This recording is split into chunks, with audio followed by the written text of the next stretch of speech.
Hola amigos, ¿cómo están? Tenemos otra vez esta oportunidad de un ratito hacer una pausa y ocuparnos de la palabra del Señor. Estábamos viendo el Evangelio de Lucas en el capítulo 18. Habíamos visto la parábola del fariseo y el publicano, que van del versículo 9 al 14. Esta parábola que nace a raíz de algo que Jesús había observado, de personas que lo seguían, personas que confiaban en sí mismos como justos, como buenos cumplidores de la ley, creían que estaban justificados de sus obras y menospreciaban a los que no lo hacían y si eran considerados pecadores. Entonces Jesús cuenta esta parábola que está referida a un tema que tiene mucho que ver con lo que vamos a ver también el día de hoy, que es el de la justificación, el origen de la justicia de Dios, que tiene que ver con el perdón de nuestros pecados y nuestra salvación. Pero antes vamos a ver un pasaje cortito de 3 versículos que va entre el versículo 15 y 17, donde dicen que en este viaje que Jesús estaba haciendo a Jerusalén, el último viaje que Jesús iba a hacer a Jerusalén, un largo viaje que duró meses, quisieron los padres, como todo padre, quisieron traer a Jesús, a sus niños, para que Jesús les impusiera las manos y los bendijera. Al arrimarse, por supuesto, los discípulos, en este caso, los reprendieron, les dijeron no molestes al maestro, porque consideraban que iban a importunar, no era el momento o no era importante la situación y el tema como para que Jesús tuviera que ocupar parte de su tiempo en lo que estos padres de estos niños requerían. Mas Jesús dice, fíjense, traían a los niños para que los tocase, que les impusiera las manos y les dé una bendición. Y viendo los discípulos le reprendieron. Mas Jesús llamándolos, dijo, ¿a quiénes llama? A los discípulos, que eran los que impedían que los niños llegaran hasta él. Dejen que los niños vengan a mí. Dejen que me traigan los chicos para que yo pueda orar por ellos y bendecirlos. Dejen que los niños vengan a mí, porque de los tales es el reino de Dios. Fíjense que dice, no de los niños es el reino de Dios, sino de los tales. Y esto se repite en cada uno de los relatos que está tanto en Mateo como en Marcos, ¿no? Dejen que los niños vengan a mí, porque de los tales es el reino de Dios. Primera cosa que tenemos que ver es la consideración humana que normalmente hacemos nosotros también, en cuanto a lo que es merecedor o no es merecedor de la atención y el perdón de Dios. Nosotros tenemos esos criterios que, según nuestras buenas intenciones, generalmente son buenas intenciones, hacemos esas clasificaciones de quiénes son los merecedores de la gracia y la atención de Dios y quiénes no. Nosotros consideramos normalmente que las personas más buenas, las que se portan mejor, merecen el favor de Dios, y las personas que son pecadores no lo merecen, tienen que arrepentirse y son dignas del castigo de Dios. Y así en un montón de cosas nosotros con criterios humanos hacemos clasificaciones, y esto nos muestra claramente cómo Dios está por encima. Y más allá de lo que sea, Jesús quería bendecir a esos niños y para Él era importante. Normalmente hacemos lo mismo con los niños. Son niños, no entienden nada. Estos son cosas de adultos. La religión, la fe es tema de adulto. Que cuando ellos crezcan decidan, yo no le quiero meter nada en la cabeza a mis hijos, así dicen muchos, yo cuando ellos crezcan tomen su decisión. Sin embargo, la bendición de Dios tiene que estar desde los primeros años en la vida de los chicos. Ese por un tema. Y el segundo tema que podemos ver acá es este principio que Jesús dice, de los tales es el reino de Dios. De cierto les digo que el que no recibe el reino de Dios como un niño, no entrará en él, en el reino de Dios. Y acá nos está diciendo, por eso, de los tales, de los que son como niños. Si no se hicieran como niños, no pueden entrar en el reino de Dios, porque el reino de Dios se recibe como reciben las cosas los niños, con sinceridad, con simpleza, sin mucho razonamiento. Siempre el niño tiene una actitud de dependencia del adulto, de dependencia del padre, de dependencia de los demás. Así tiene que ser nuestra actitud para que podamos recibir y entrar en el reino de Dios. Dependencia, no con nuestros criterios, así como el criterio de los discípulos. No, esto molesta, este sí, este no, este puede ser, este no molesten al maestro. Dios siempre está dispuesto para cuando nosotros estamos necesitados y con una actitud dependiente de Él. Él siempre está dispuesto a hacer lo que sea. En este caso era imponer sus manos y bendecirlos. Eso nos deja en claro cómo tiene que ser nuestra actitud de arrimarnos a Dios, ¿no? No como, por ejemplo, en la parábola anterior, la del fariseo, yo cumplo, yo hago, yo soy, sino la simpleza del publicano que se golpeaba el pecho, ¿se acuerdan? Se golpeaba el pecho y decía, sé propicio a mí, pecador, que el sacrificio que se estaba haciendo en ese momento, en ese servicio comunitario en el templo, afecte mi vida, reconociendo el pecado. Esa simpleza es la que tenemos que tener. Es la simpleza que generalmente tiene un niño pequeño. A medida que los niños van creciendo, se van complejizando, van siendo más complicados, van teniendo más dramas y toda la vida se complica. Tenemos que volver a esa simpleza de decir, necesito de mi Padre, acá estoy, quiero recibir y de seguro, Dios nos va a extender su mano y nos va a bendecir. A partir del versículo 18 comienza el relato de otro incidente que, así como en el capítulo 10 que habíamos visto, ¿se acuerdan?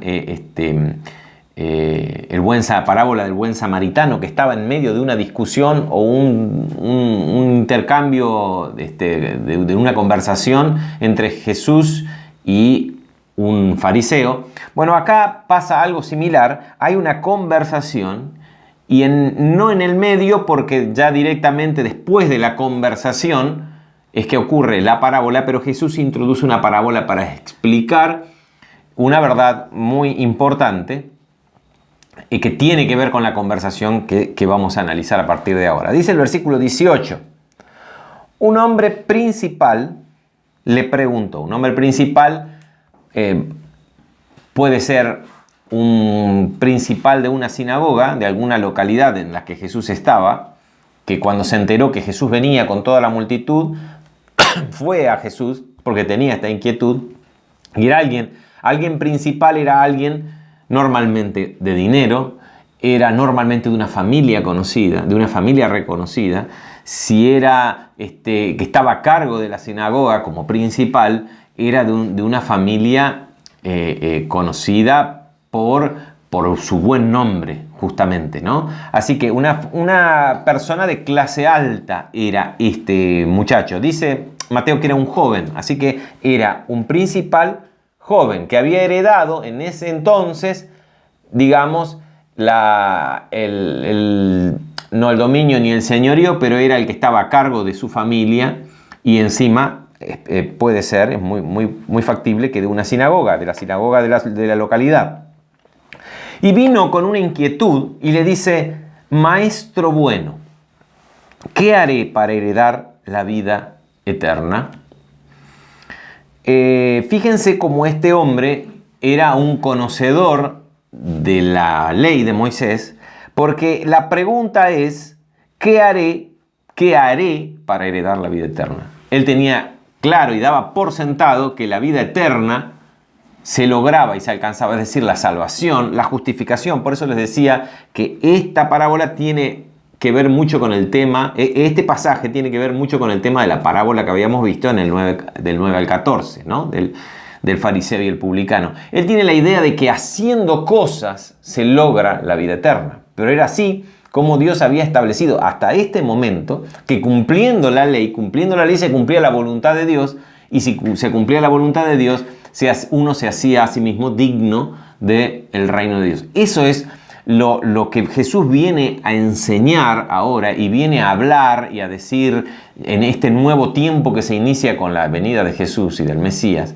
que las cosas no cambian, sigue siendo la misma historia.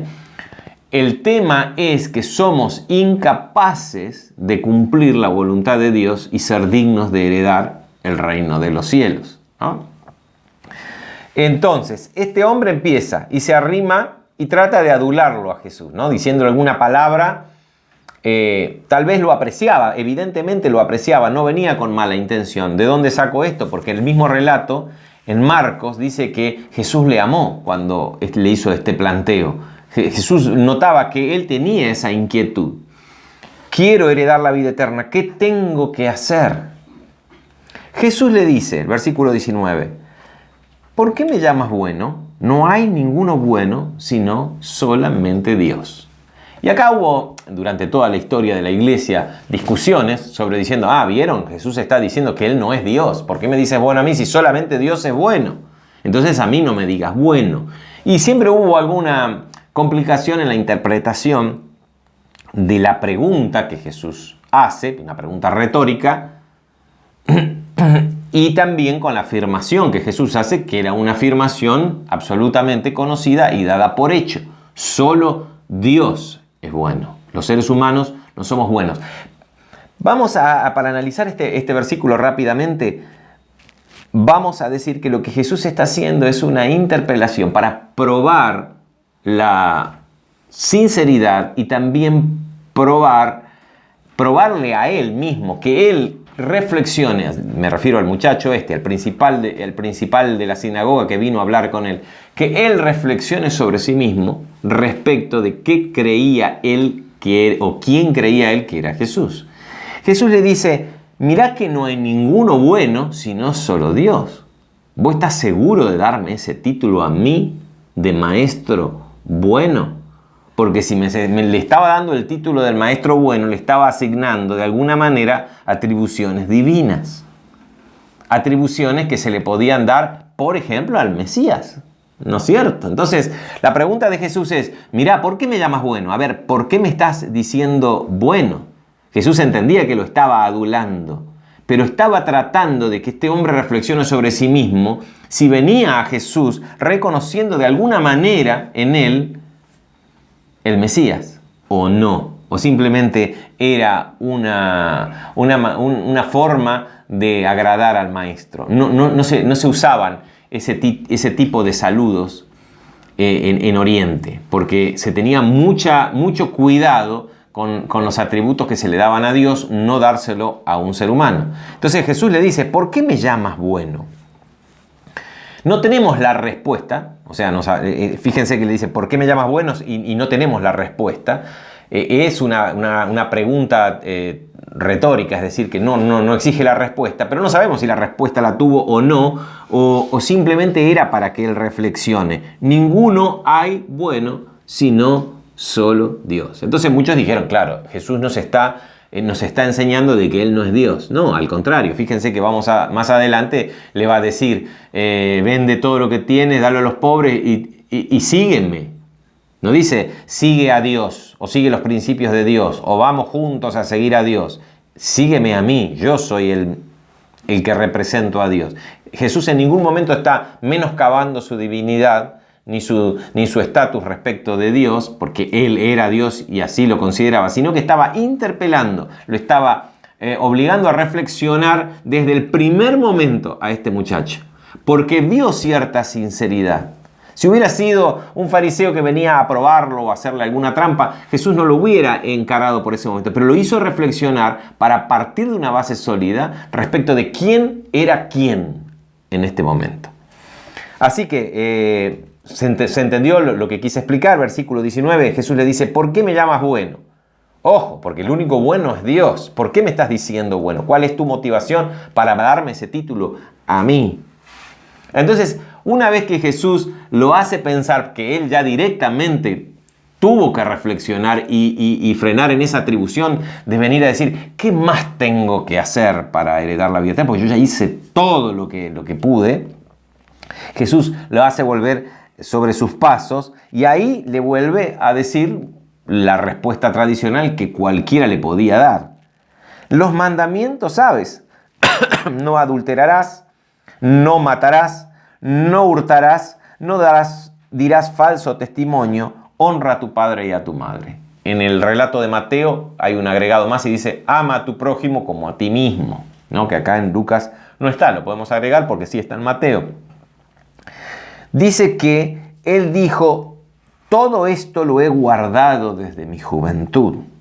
Y ahí es donde Marcos dice, Jesús mirándolo lo amó y le dijo lo que viene, ¿no? Pero esto lo he guardado desde mi juventud. Algunos pueden decir que estaba presumiendo o era muy vanidoso para argumentar de que él había cumplido toda la ley. Jesús lo que le está diciendo con estos ejemplos de mandamiento, porque no le está dando todo el decálogo, ni siquiera le está mencionando toda la ley, simplemente les da ejemplos. Tenés que cumplir la ley. Lo que Jesús está tratando de hacerle entender lentamente y con cariño y con ganas de que él lo entienda, es que lo que nos marca el bien y el mal, y lo que nos marca lo que es pecado y no, es la ley.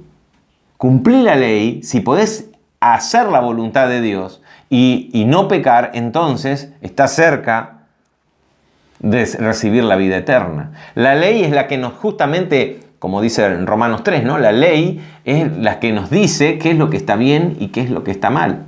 Resulta que él tenía un problema porque él creía que había guardado toda la ley. No había entendido todavía, hasta que Jesús se lo plantea después, que él era impotente. Era impotente. La ley lo que nos marca es lo que está bien y lo que está mal, pero no nos da las herramientas para poder hacer el bien. Siempre terminamos, por eso la ley misma ya proponía, como veíamos en la parábola anterior, un sistema de 2 veces por día se ofrecía un cordero para la propiciación del pecado, es decir, de la infracción de la ley, porque ya la ley preveía que el ser humano, cualquiera sea, en este caso el pueblo de Dios, Israel, no podía un israelita cumplir con las normas de Dios. Ya lo preveía, Dios ya lo sabía, porque se estaba esperando esta solución definitiva, que era la venida y el sacrificio de Cristo como el Cordero de Dios que quita el pecado del mundo. Así que le está diciendo, acá está la ley te marca lo que está bien y lo que está mal, como para que él vea y hubiera dicho, sí, pero ¿cómo hago para cumplir la ley? No, él creía que cumplía la ley por cumplir preceptos externos, ¿no? Ir a cumplir todo el ceremonial en las fiestas solemnes, dar el diezmo, dar limosna. ¿Qué más tengo que hacer? Porque él definitivamente sentía que no tenía seguridad de obtener la vida eterna al final. Así que está el relato en Marcos 10:17. A ver si lo leemos un cachito.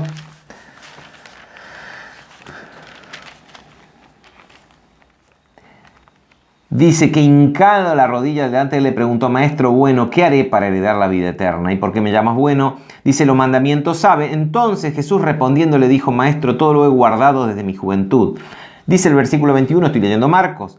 Entonces Jesús mirándole, le amó y le dijo, ¿no? Qué lindo, le amó y le dijo. Vio sinceridad, vio que lo que había en él era ignorancia. Él creía que estaba cumpliendo la voluntad de Dios al cumplir los preceptos de la ley, pero estaba tan lejos de eso, ¿no es cierto?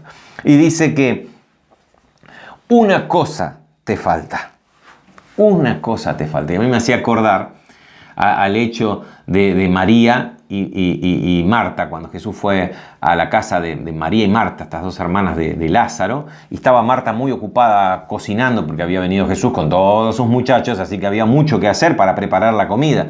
Y María estaba escuchando las enseñanzas de Jesús y estaba ahí quieta y Marta trabajando en la cocina hasta que se hartó porque María no le ayudaba y le dijo, maestro, mirá, hace algo con mi hermana porque no me ayuda. Y Jesús le dice, Marta, Marta, tan ocupada estás en tantas cosas, pero María eligió la mejor parte. María eligió la mejor parte y no la va a perder. Esto es lo que te falta, Marta. Una cosa te falta y María eligió la mejor parte, ¿no? Lo podemos ver en Lucas 10:42. Después, si quieren, véanlo. Esa misma parte que le faltaba a Marta le faltaba a este muchacho. Una cosa te falta. Ah, la pucha, eso es lo que él quería. Pero él, de todas formas, esperaba de Jesús que Jesús le dijera una cosa para hacer. Porque siempre tenemos la idea de que haciendo, ¿qué tengo que hacer para heredar? Porque haciendo no comprometo lo que tengo adentro.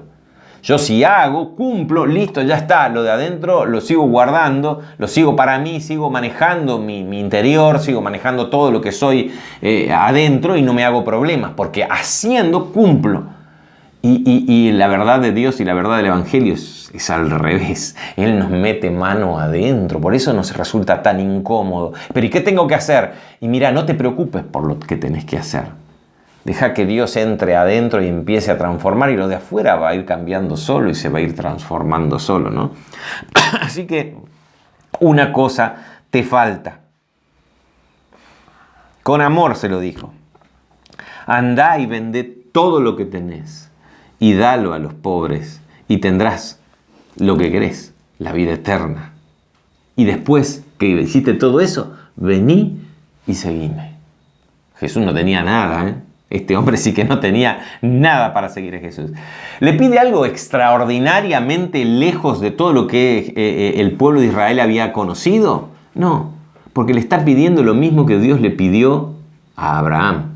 Primero le dijo, deja tu parentela y sígueme. Abraham, ¿no? Allá en el Antiguo Testamento, en el Génesis. Y después, cuando Abraham por fin tuvo un hijo, le dijo, quiero que lo sacrifiques. Y Abraham fue llamado el padre de la fe y fue el mayor patriarca de Israel justamente por estos hechos, porque dejó su tierra y dejó su familia. Lo que Jesús le está diciendo es, mirá, yo primero, vení y seguime, deja todo y seguime. Qué demanda tremenda, ¿no? Pero con esa demanda, cumpliendo esa demanda, Jesús le asegura absolutamente que él va a tener lo que busca, la vida eterna. Yo no sé si tal vez si él iba y vendía todo, Dios después no se lo restauraba, porque la verdad que a Dios no le interesa si la persona tiene plata o no tiene plata. Lo que le interesa es, como yo les decía, lo de adentro, la transformación interna. Todo ese dinero, todo ese estatus, toda esa situación que él tenía, y vamos a verlo un poquito más de detalle la semana que viene, cómo la responsabilidad no era que él tenía plata y vendía y él quedaba pobre. No, él era el padre de familia como principal. Si él vendía todo lo que tenía, vendía los bienes de la familia. Afectaba mucho más. Lo que Jesús les está pidiendo es algo increíble, impresionante. Lo mismo y al mismo nivel que le pidió Dios a Abraham su corazón, al que deje su familia, incluso que sacrifique al único y preciado hijo que tenía.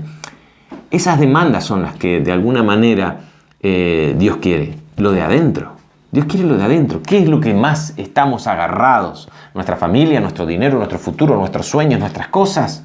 Y hacemos un montón de cosas para cumplir con Dios. Y calmar la conciencia. Y creer y obtener la bendición de Dios. Pero nos estamos perdiendo lo grande. Porque lo grande viene cuando soltamos de adentro y dejamos, aún cuando nos duele, y decimos, sí, Señor, acá está en tus manos. Mi familia, mi dinero, mis sueños, mi futuro, mi presente, mis relaciones, todo lo dejo en tus manos. Que se haga tu voluntad, así como es en el cielo, acá en la tierra. La verdad es que no me gusta, Señor, pero como dijo Jesús, pero que no se haga mi voluntad, sino la tuya. ¿Saben? Ahí sí obtenemos tesoros en el cielo, todo lo que necesitamos realmente, y eso nos va a satisfacer no solamente ahora en esta tierra, sino eternamente. Gracias por acompañarme, nos vemos la próxima.